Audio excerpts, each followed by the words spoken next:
So, CRNA school. So when you become a CRNA certified registered anesthetist nurse, it's at a doctorate level.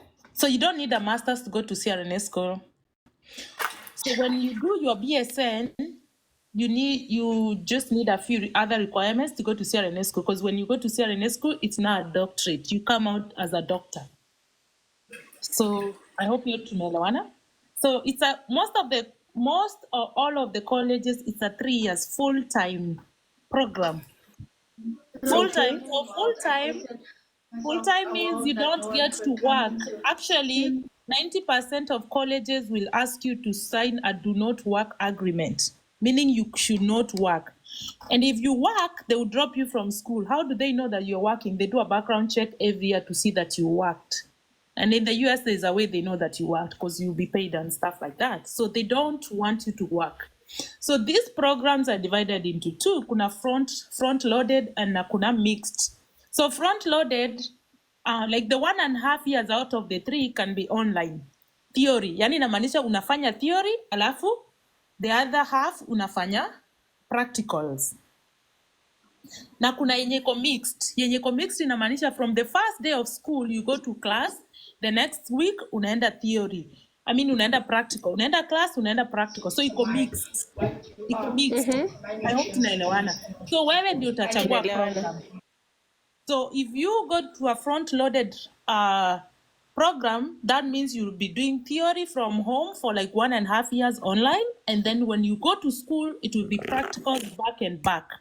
So ni theory and practical. When you go to mixed didactics, inamaanisha you're going to school this week, next week you're going practical. Kama KMTC, shule, class, practical. Question. Class, practical. Yes. Question. You're saying the 1.5 years you're fully at home? Most of those programs, there's data front-loaded, you'll be at home, working from, leading from home.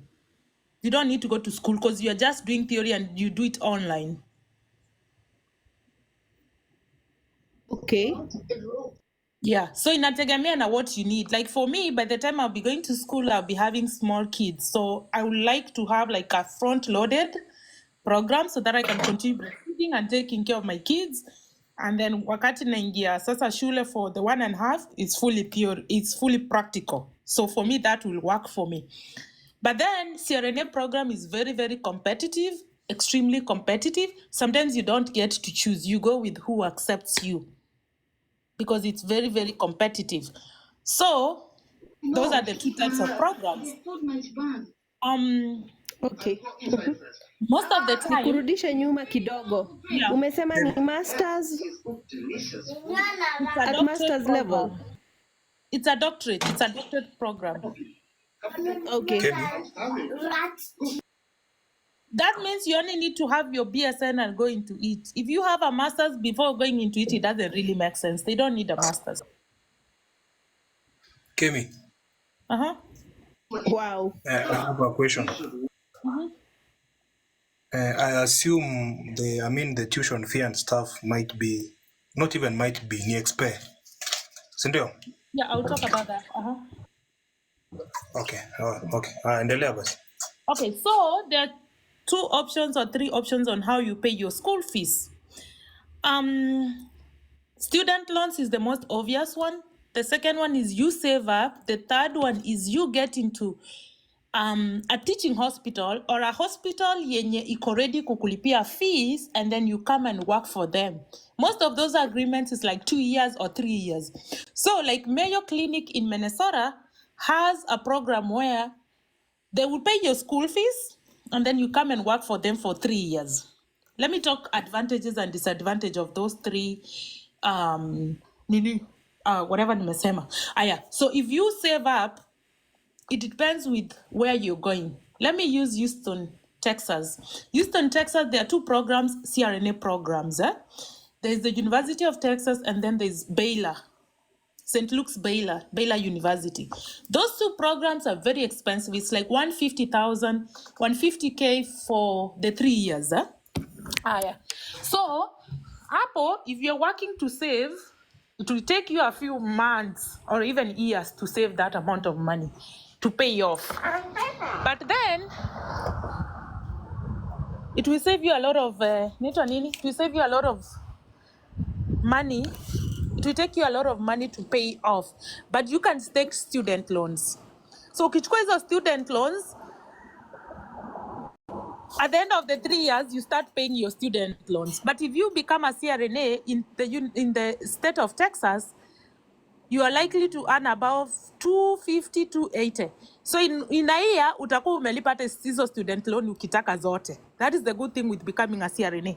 Your starting salary out of school is 240 250 in the Texas state.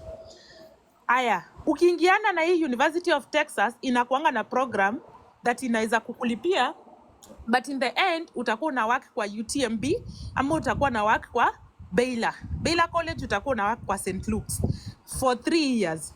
So ubaya wa kuwork na hao watu is that mtu amekulipia 150,000 na ukikuja kwa ground anakulipa kitu kama 180 na anakula like 70. In the 3 years atakuwa amekula kitu kama 210, na yet alikuwa amefanya nini? Alikuwa tu amekulipia 150. So for me, an institution financing me is not a choice. That one is out, because at the end you end up losing. Juu mtu amekulipia na amekushikilia chini. Inamaanisha tu kupata a good opportunity. Ufanye nini? Yeah. You can't go to that opportunity. So unabaki na kitu inaitwa student loans na kusave. Aya, the reason why people are asking me, why do you want to move from Texas and go to Minnesota? Here is why. In Texas, there are two programs. Hiyo nimesema Baylor na UT, University of Texas. In Minnesota, there are 5 programs. University of Minneapolis, University of Minnesota, Twin Tower, Mayo Clinic, and St. Mary's University. All those are within 1 hour drive of Minneapolis. So if I apply to those programs, among those programs kuna front loaded na hiyo mixed. So I'm able to choose between the two. Competition of CRNA school in the north is less than it is here. And when I mean competition, it doesn't mean that my GPA is bad. My GPA is actually 4 across. Competition means that there are so many people applying most of the time with the same requirements, and it's just that they might put you on a waiting list because there are so many of these people with the same, literally they are all smart. So you don't want to literally apply to a place where there's so much competition like Texas. You want to go to a place where there's not so much competition. And you have to understand that when you're going to CRNA school, you might be called even New Jersey. You apply all over the country because it's very competitive, and families have to move and start all over somewhere else because their mom or their dad is going to CRNA school. It's very accepted. It is very, very viable because at the end of it, ukishamaliza hiyo shule, the amount of money you make and the opportunities that come with it, it's all worth it. Okay, so you might want to say you're moving to a state like Minnesota, where the University of Minneapolis is 70,000 a year and Mayo Clinic is 60,000 a year. So if I move from Texas to Minnesota, I'm literally saving like half of the tuition. Hata kama nachukua student loans, I am going to pay back like 70,000. Hata kama I am paying per pocket, naweza save my whole tuition. I can save my whole tuition. Instead ya kukaa huku Texas nichukue loan ya 150 yenye sina, lakini nikienda place kama Minnesota, naweza fanya nini?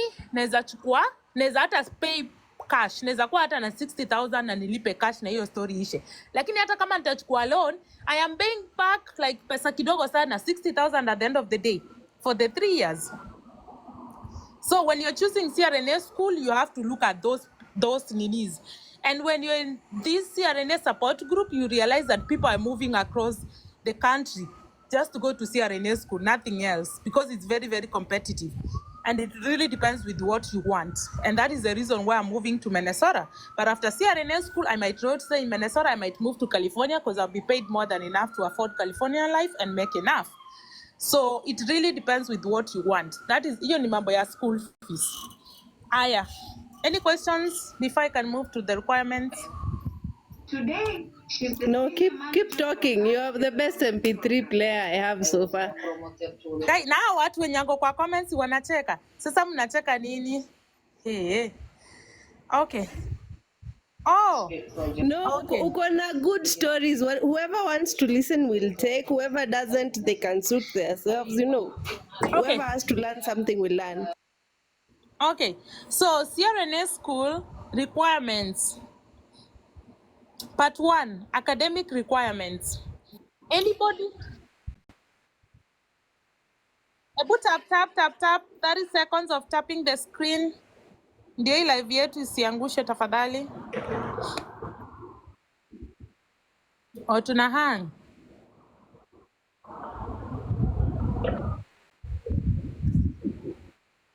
Guy, huyu anasema eti walicheka time nilisema net ni red flag. Guy, siku anasoma comments. I was doing my exam. Why yake Anet asikuja nipate? Okay. So requirements, part 1, academic. Academic requirements, CRNA school wanasema when you have a GPA of 3.0, you have met the requirement. But mambo kwa ground ni different. I feel like people, when you're from the groups that I am, I feel like people have gotten admission to watu wako na GPA of 3.5 and above. That's what I see from the stats zenye naona.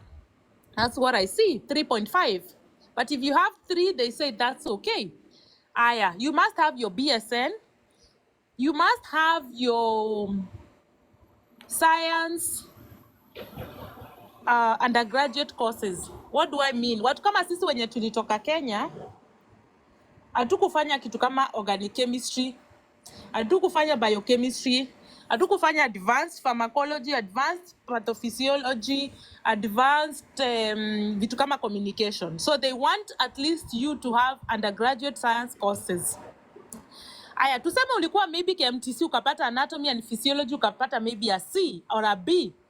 They want you to take that anatomy and physiology and undergraduate. Inamaanisha you can do it in a community college and you can do it in a university. That particular class na upate A.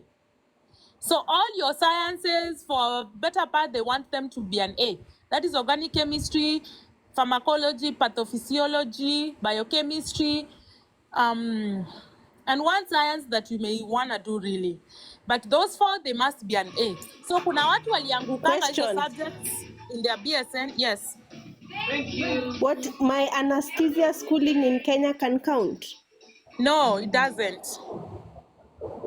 So let me tell you something. I'm working with a CRNA in the floor. Says in ICU. I'm working with this guy.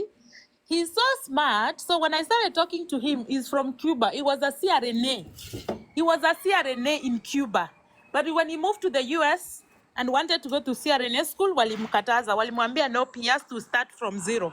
So he's just working on the floor as an ICU nurse. That's how crazy. That's even the America iko. Wona imagine hata daktari wa Kenya hizi kuwa daktari huku. However how good you are, hata kama ni neurosurgeon. They don't care. So it doesn't count. Okay, continue. So so you must have your science undergraduate courses. They must have A. Ukianguka sana maybe A-. Your GPA, kama ulifanya LDN, kama ulifanya diploma Kenya, ikuwe at least 3.5 for a better part, na BSN yako ikuwe 3.5. Then you must have at least 2 years of ICU experience. Wengine wanasema 1 year, but I feel like people get 2 years of ICU experience are on a better side. Then when you get your 2 years of ICU experience, you must do what they call CCRN. CCRN is basically your critical care certification. Hiyo lazima you get it right. So on top of that, you must just have an exam ama CCRN is a certification exam. Wakati uko na ICU experience, unafanya hiyo exam, hiyo ndio certified. Hiyo ndio inaitwa you're a certified ICU nurse. CCRN. Zipi unasikia?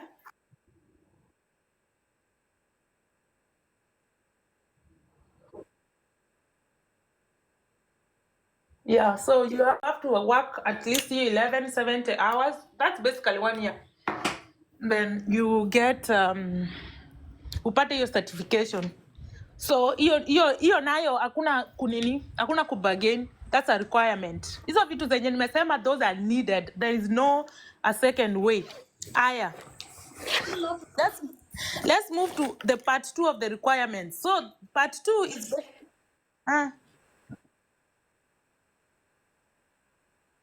huwezi kuwa hivyo tu. You can't be. They want you to have worked in ICU. You guys, remember, you must be able to take care of a very critically ill patient who is intubated, whose airway you have to maintain so that you can prove that you can move to the next level and sedate this patient, intubate them, but still keep them alive until the surgery is done. So they want you to have worked with patients who are intubated. Kama hujaiona mtu ako intubated, utaenda aje kufanya intubation? Because me, I've witnessed a lot of intubations and I'm still doing my ICU orientation. So by the time namaliza 2 years, I will have assisted in so many intubations. So I literally know what needs to happen. So hata mtu akinifunza kuintubate, ikai kunishtua because I've seen what goes on, you know? So that is basically, you must have an ICU experience. Aya, if you want to do anesthesia and you don't want to have an ICU experience, you can do what they call AA, anesthesia assistant. Here you just need to be a nurse na unaweza kosa kukua an ICU, but you cannot work alone. You can't work unsupervised. Sasa nikuulize, wewe unataka kufanya kazi yenye mtu lazima akwambie kitu ufanye? Me, I don't like those kind of jobs. I want to have my own autonomy, my own thinking, because sometimes I don't want to talk to people. I just want to talk to my patient. By the way, a question again about the AA. I saw somewhere they get better pay than nurses. Is it true as well? The nurses.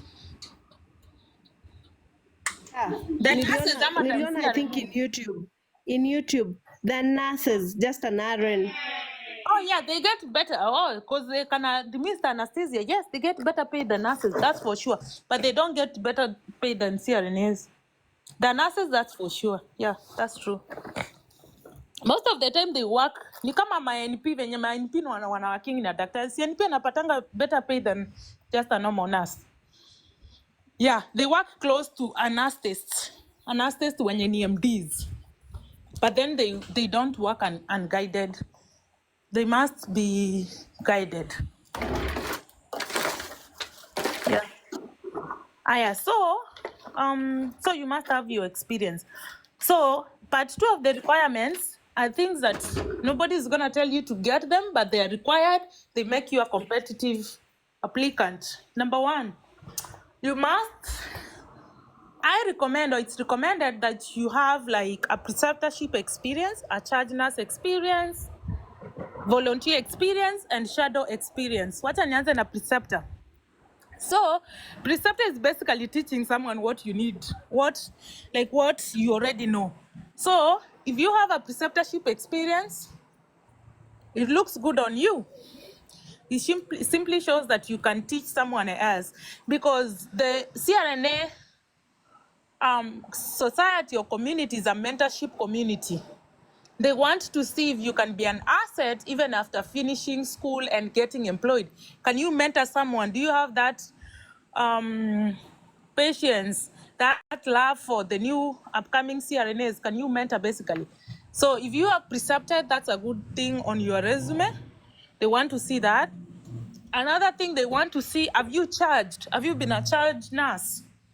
Have you been a leader anywhere? So if you are a leader, maybe back home, anywhere in your life, you put it on. They really want to see that you've charged. If you have never charged, they will not crucify you. They're not necessarily asking you to be a charge nurse, but it looks good on you. If someone has been a charge nurse and you have not been a charge nurse, you mtu ako likely kuchukuliwa mbele yako. Because you know, because before you become a charge nurse, that means that the whole unit, ama mahali una work, they sat down and felt like you have enough knowledge to be, you know, like for you to become a charge nurse, you have enough knowledge to take care of the unit. That's basically what it shows, and you can be a leader. So a volunteer experience, they want you to have volunteered. So ukipata zile opportunity at workplace where you need to volunteer, take those opportunities and volunteer, because it looks good on your CRNA resume. Another thing they want you to have done, shadow. You shadow a CRNA or an anesthetist. Ikuwe ni daktari mwenye ni anesthetist, ama CRNA, you need at least 40 hours of shadowing. So like for me, I've shadowed 24 hours. Hizo zingine nitazimit because I'm not applying to school until 2 years from now. They don't care when you shadow, but they want you to know, have you seen what a CRNA does? Ama ni kitu tu. Because hawataki wakupatie chance, alafu drop out because you didn't know what to expect. Wanataka wajue that at least you've gone to the ICU, to the theater, ukaona what a CRNA does, and you're comfortable with it. So when you have shadowing hours on your resume, it looks good on you. They feel like you've really invested time to go and see what a CRNA does, and you are okay.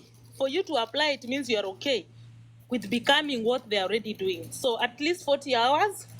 Kuna kuanga na form ingine iko Google. If you ever Google CRNA shadowing form, ina come up, you can print it and take it to the person you're shadowing.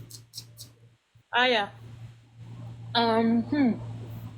So what else? Requirements zingine ni vitu kama you have won awards. If you have won laziness award, it looks good on you. If you have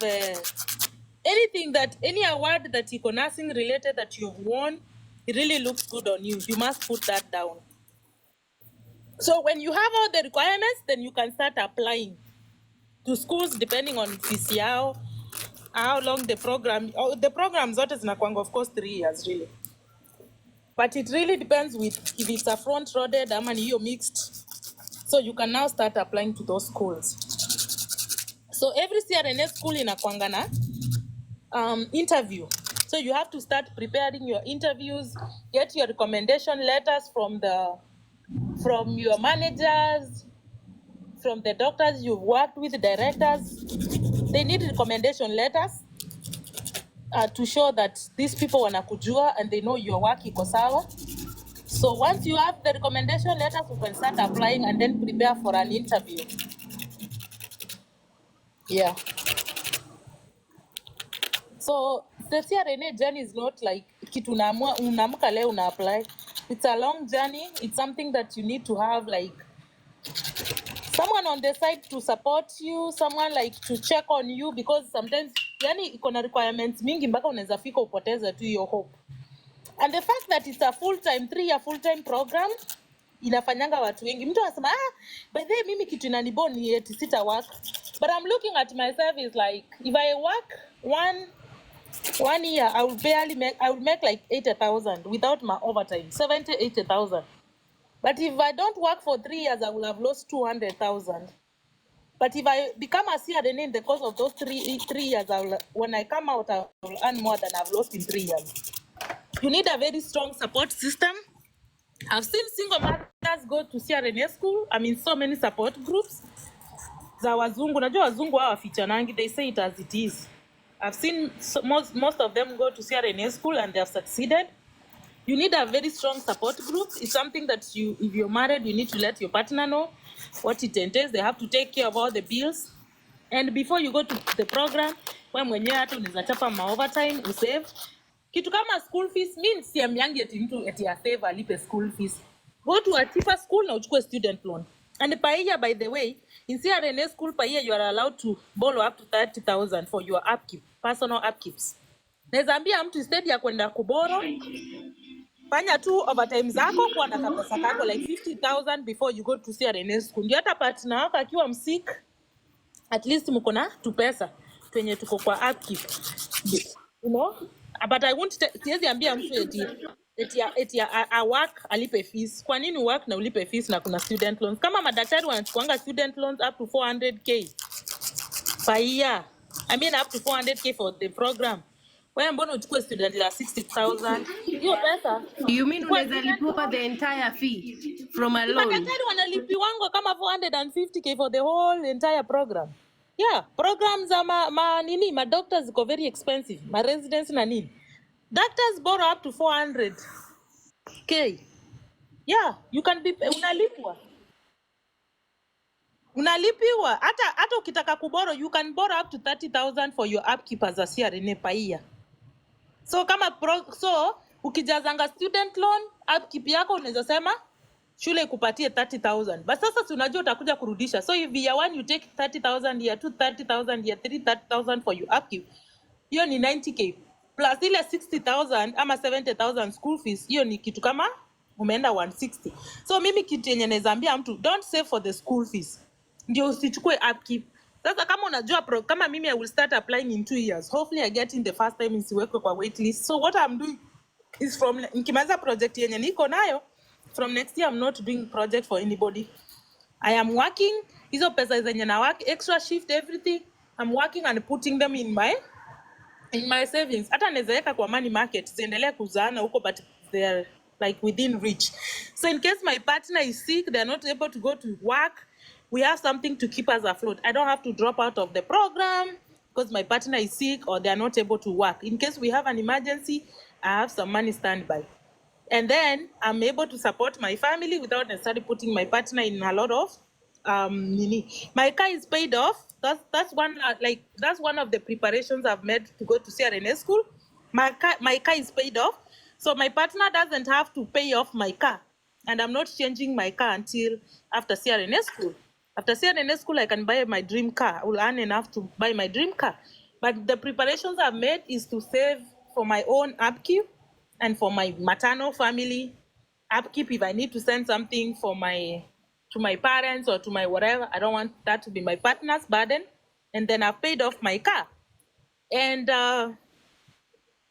because I will intend to go to a front-loaded program yenye itaniambia ni sign hiyo kutoenda shule, I might just work like 1 day a week or 3 times a month, just for the working, because shule itakuwa from Monday to Thursday. I can work a Friday or I can work a Saturday. So I need to keep up with school work ndio nipate 1 day to work, because just to get out of the house and work. But even if I don't get to work, I still have enough money. Like I intend to save like 60,000 within those 2 years. I've saved like 60,000 to go to school. Like hiyo ni pesa iko kwa account yangu haina kazi, so that in case of anything naweza lipa rent. In case my partner is not able to catch up with rent and everything, I'm able to pay rent and keep us afloat and keep myself in school. Yeah, so you have to make adjustments.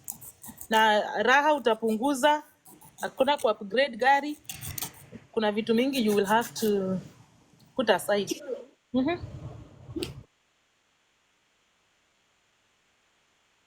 Oh yeah.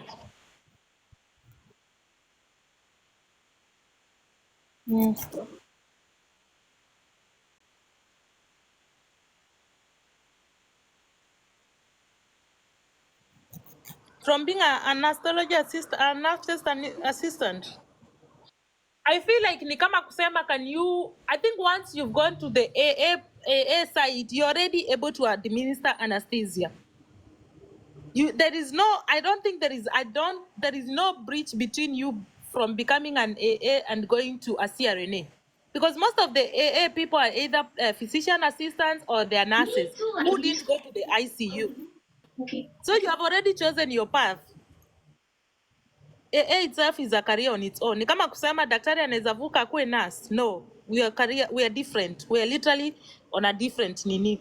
So for you, when you are an AA, you have always to work under an astrologist. Ni kama NP, you will always work under a doctor most of the time. But as CRNA, you can work independently and you earn more.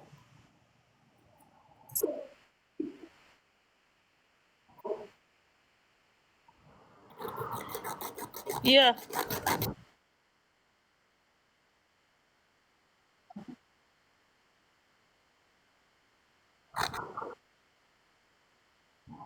No, sasa wewe sasa you always working under nini, unless sasa tena urudi utumie hizo nini zenye umefanya as a prerequisite to CRNA. It's a whole program. Nursing, so mnajua venye nursing iko tight na masharti zake. So once you become an AA, you get out of the CRNA route. Utakuwa uko hapo peke yako sasa. We encourage you, say thank you. That's very wonderful of you to say all that. We'll take note. Yeah, so a CRNA journey is a very long journey. And sometimes unakaa hivi unajiuliza, is this something I really want to go through? And it can be intimidating. But I look at it like in the next 6 years, whether I go to CRNA school or not, The only thing itakuwa imechange in my life is, am I a better person career wise ama nitakuwa tu. So whether I go to school or not, I'll still be 36. So I'd rather be 36 with a little money, a little class, and a little education. So mimi, I'm going for it. Yeah, so it's a long journey, but these requirements, you meet them one by one. Let me tell you something. When I got here, I knew what I wanted. And you know, when I was at work, I worked with a few Kenyans. When I became a charge nurse, I think I've already started. I said that program. I mean that thing a million times. When I became a charge nurse, they were like, "Hey, hawa watu wanakutumia. Sasa unakuwaje charge nurse na uko na wagonjwa?" But I knew this charge nurse thing is gonna look good on my CRNA resume. So I took it anyway. They were overworking me because niko na 5 patients, nina charge, and then I'm working with new grads, so niko na wagonjwa wangu. Huyu mtu apati IV, huyu mgonjwa wake sijui ana collapse, hata ajui ni nini inaendelea na mgonjwa wake. I used to feel like I'm really overworking. But I told myself, this charge nurse thing is gonna look good on me. Myself, I've been a leader all my life, but the only way to prove that you're a leader is by documentation. So if 5 years, 6 years down the line, I come back to the school to tell my director, my manager is now a director of the same hospital, to say, hey, can you write me a recommendation? You know why they will write a perfect recommendation? Because I did the job without complaining.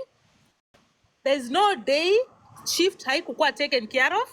If it was a patient nurse issue, I solved it very well. Nurse to nurse issue, I solved it very well. Staffing issue, I solved it very well. Medical issues escalated very well. I did my job perfectly. So that is one person I'm going to reach out for my recommendation. So sometimes you are put in a place where you are overworked and you feel like, do I really need to do all this? Because mimi, America, the only thing you have to say ni kusema no, I can't do it. Hakuna mtu anakuforcing huku. Huku si kama Kenya unaforsiwa kufanya vitu. Huku ukisema I don't think I want to charge, hakuna hata mtu ako na nini na wewe. Na tina hasira na wewe ama kudiscriminate. Nobody. Kila utaambiwa tu fine, you know, hata manager wako hatasikia vibaya. But I took that and it taught me so many things, how to multitask, how to lead a team. Even though I've been a leader all my life, I've been like a 2 times head girl in high school, in primary, I've been a school captain all my life, I've been like so many stuff. But then becoming a charge nurse in the US made me realize, oh, these nurses ain't shit. And sometimes you have to stand like your ground, and you have literally the whole unit depends on you for so much. It made me a great leader. Time ya kuprecept ikakuja, precepted more than 15 new grads. And I've done it gracefully. And when I see, and it got to a point, my manager, my director, wananiambia, there is a nurse coming, we're giving this nurse to you. Because we want this nurse to be as good as you. That is why we are choosing to give you. So mimi ilikuwa inafika niko na orienti back to back. Huyu akishuka mwingine anaingia. Huyu akishuka mpaka manager ananiita ananiambia najua hujapumzika. But nataka I want you to orient these nurses. And na orient nurse anawapeleka day shift. Na orient anawapeleka day shift. Mpaka kuna time nilimwambia sana nataka kwa na day shift. Akaniambia aki ni orientie 3 nurses and then I will let you go to night shift. And I oriented these nurses. And when I go to the floor, sometimes these nurses are giving me report. Hata wanaingia kwa room ya mgonjwa wanasema, oh, she's gonna take care good of you because she was my teacher when I started as a new grad. You know, they're so happy and they're doing a good job. And we still so tight, we form that relationship. And I look at how much they are doing and I'm like, these are my babies. They came out here not knowing anything, but look at them now. Some of them are charge nurses 3 years down the line. They're doing a good job. You know, being a preceptor taught me so many things. Being patient, people learn differently. Sometimes you want to kill somebody, but you can't kill them. And it taught me self-control. It taught me all those kind of things. And those are the things that people in the CRNA school are looking for. They are looking for those qualities. So if they know wakiona ulishaweka etwa ni preceptor na charge nurse, they know you've really been put to your limits. Wanajua, yani, umefika to your limits and they want someone like you, you know? So take these opportunities when they come at workplace. Mimi nilikuwa naambiwa una precept. Mimi sikutakanga kukasirisha direct.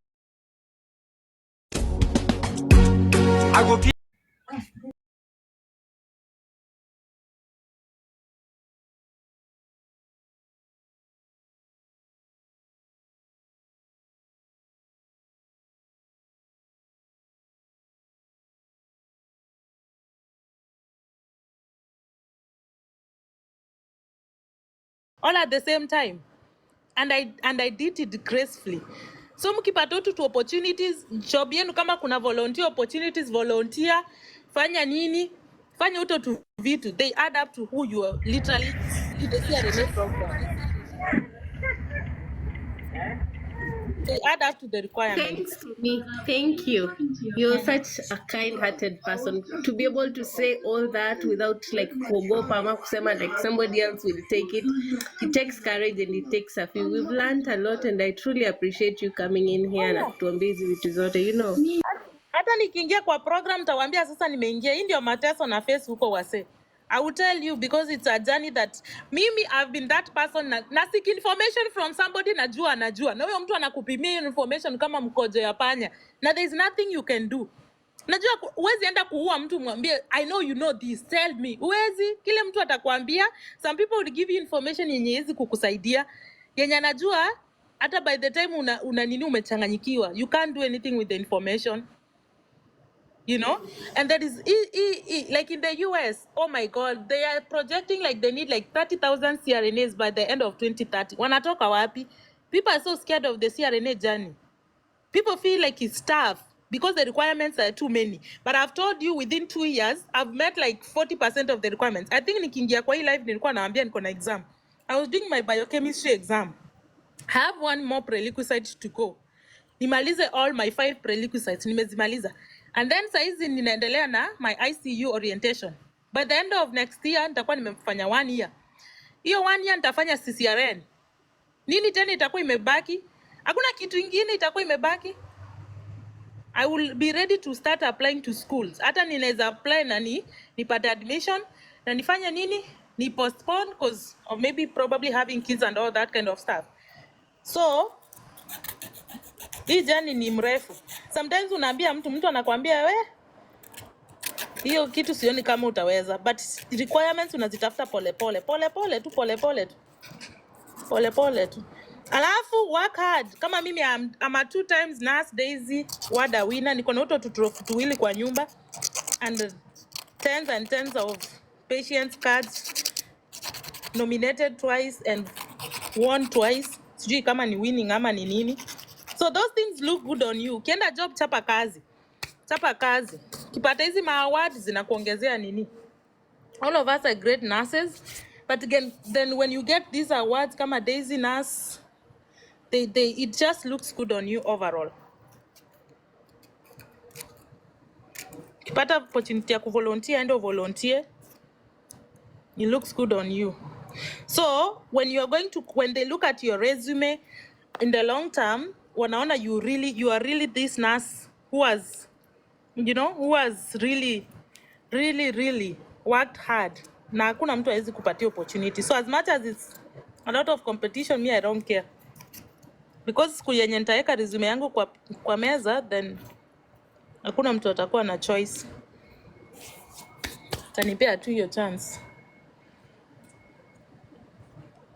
Yeah. Any questions? I will gladly answer the questions in the next 20 minutes before I go. Turn some my comments. Oh yeah, huyu anasema charge nurse position and preceptorship needs a lot of patience. Yes. There were so many times nilikuwa nataka kuambia manager, oh what the heck, mimi no. I can't precept no more. I can't do this no more. But nilikuwa najua the end game, I need to go into those roles for my own growth. And also it's a requirement or it's a good thing to have when you go to CRNA school. And I did it without complaining. Oh yeah, when you precept the first time, wacha tu. It even makes you feel like, kwani watu, do I have enough knowledge? But then nobody is gonna give you someone to precept knowing very well that you don't have the knowledge. There are so many nurses on the floor. So if they choose you to charge, they choose you to precept, just know that someone has faith in you. And the greatest thing sometimes you have to realize is even better when someone has faith in you, or when someone sees. Sometimes we don't know how much we are worth or how much we can do. Someone else knows how much we can do. And when they give us that challenge, it's good to show up to the challenge. Yeah, hizo vitu they They are very good requirements. So ukipata opportunity ya kuchat ya kuprecept, and you can, even in America, you can go ahead and tell your charge nurse or your manager, hey, if you have someone coming in, can I precept them? Kuna horses zenye ziko na preceptorship class, you take the class and then you get nini. Kuna horses zenye ziko na charge nurse classes. You can say, hey, can I take a charge nurse class? I feel like I can start relieving. You can become a charge nurse reliever, you know. Una build hiyo nini yako mdogo mdogo. Because when you eventually become a CRNA, you need to command your environment. You're working with surgeons, you're working with nurses, and you're taking care of the most integral part of this surgery, the airway. So you don't need to become to Kenya, surgeon. You need to be that person who's able to command. You're able to command the surgeon and say, this is how we are moving. The patient is crashing. This is what I need you guys to do. You need to be able to command without fear. You need to know your staff.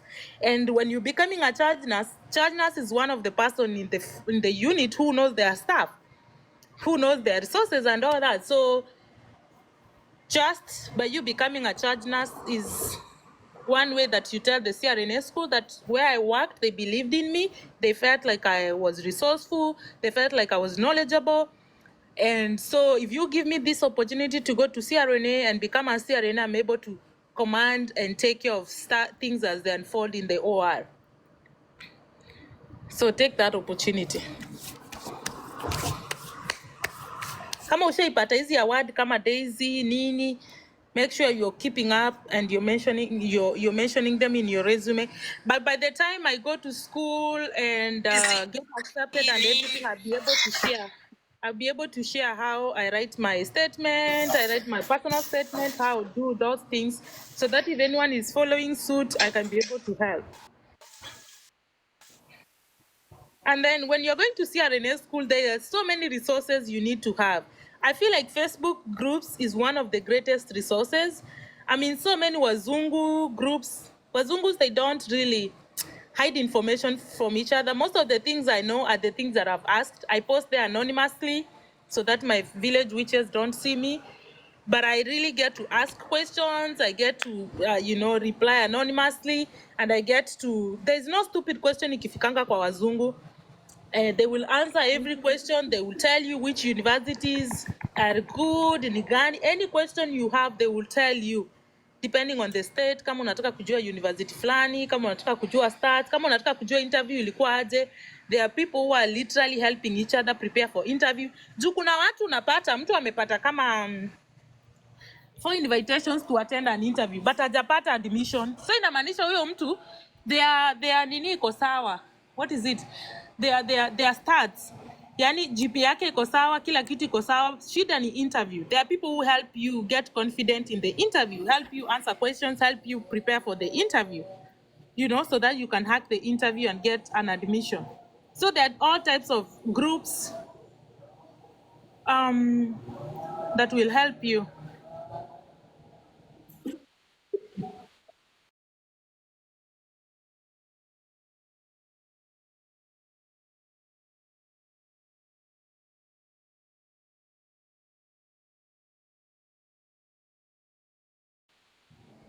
Niko, nilikuwa lazima ninyamaze kidogo. We had to listen so that we can get the right information, because sometimes you need to know these things